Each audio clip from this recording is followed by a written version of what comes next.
নমস্কার বন্ধুরা, শুভজিৎ কিচেন ক্লাসিকে আপনাদের সকলকে স্বাগত জানিয়ে শুরু করতে চলেছি আজকের ভিডিও। প্রতিবারের মতো এবারেও খুব সহজ একটা রেসিপি নিয়ে হাজির হয়েছি আমি শুভজিৎ।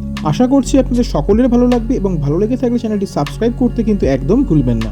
তো বন্ধুরা, আর দেরি না করে আজকের রান্নাটা আমি শুরু করে দিই, আর আপনারা ভিডিওটির শেষ পর্যন্ত আমার সঙ্গে থাকুন।